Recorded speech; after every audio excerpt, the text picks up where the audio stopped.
Aries, this month is very intense for you. The whole focus is all about relationships, but also on power, powerlessness, and possibly hidden and secret desires. It's very, very steamy. Here's your monthly astrology.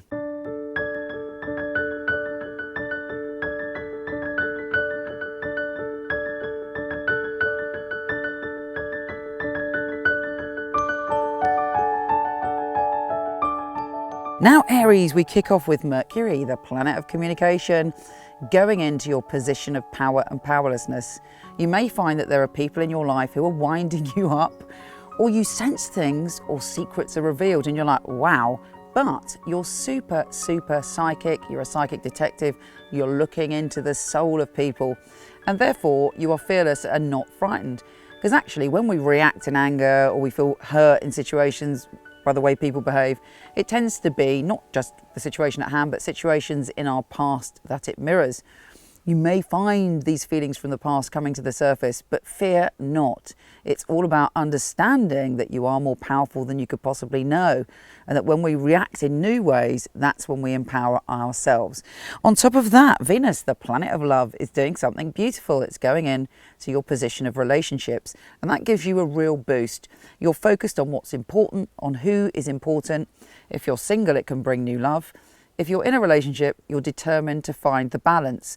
And actually, you're also determined to compromise, to open up your heart to clear and smooth communication, which is great. Love is very well aspected in November. Now, the new moon on the 11th is kind of a culmination of the end of that cycle I was talking about power and powerlessness, life, death, sex, money, all of those things that spark our primal emotions. You're coming to an end of a cycle, an end also of the way that you energetically handle primal emotions. And this new moon is releasing you in some way. It's an ending and a beginning. We have Mars, your ruler, my ruler too, entering your position of relationships. You're very, very passionate this November. All of your energy is focused on love and the people that you care about and finding balance. You're seeing beauty in everything. And actually, you're very good at kind of looking at things and wanting to bring harmony, and that's really good. You feel very kind of, I'm quite grounded in everything this month. Now, if that wasn't enough, we have a Venus and Mars conjunction in that position. That is seriously hot news. It's passionate, it's exciting, it's enticing. Your whole being is bolstered. So there should be very intense, passionate, romantic, and strong feelings invoked around that time. Then we have the Sun and Mercury on the 17th joining forces in that position of power and powerlessness.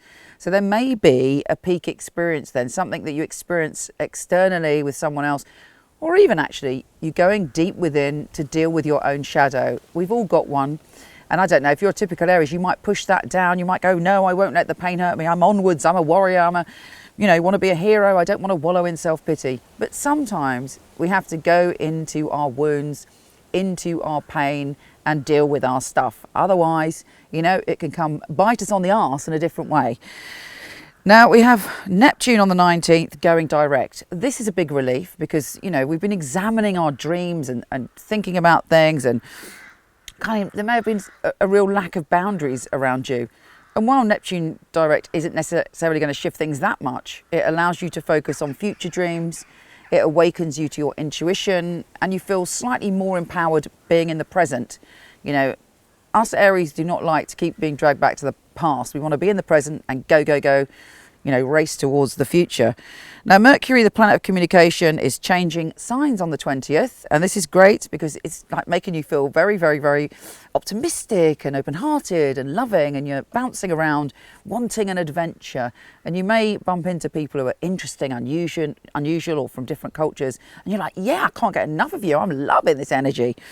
Then the Sun enters that position and you're turning into an adventurous, even more so yourself. And you want to embrace life. You're not one actually to give up at the end of the year. Most people are like, oh, it's the end of the year. Next year I'll focus on my dreams. You're the sort that really suddenly starts to run towards the winning post. There's a lot of things to be done in November and December to really help you draw towards your dreams and your destiny. With the Sun, Mercury and Saturn conjunct on the 23rd, you may feel as if there's a bit of restriction around you, or that you've got to make a commitment, or you've got to be really honest with yourself and realistic about the adventures you want to have. But I don't necessarily think that's going to curb you too much. Finally, we have a full moon on the 25th.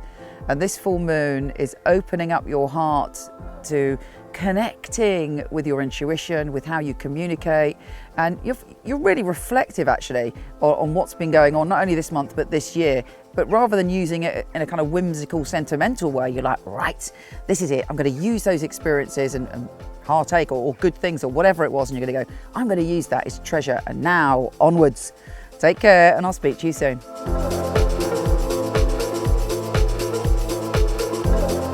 If you like this, please come to my website where there's thousands of articles from psychic to soulmate and lots of free tarot readings, www.michelleknight.com. And for all the written astrology of this month, week, or even day, go to horoscope.co.uk. Take care.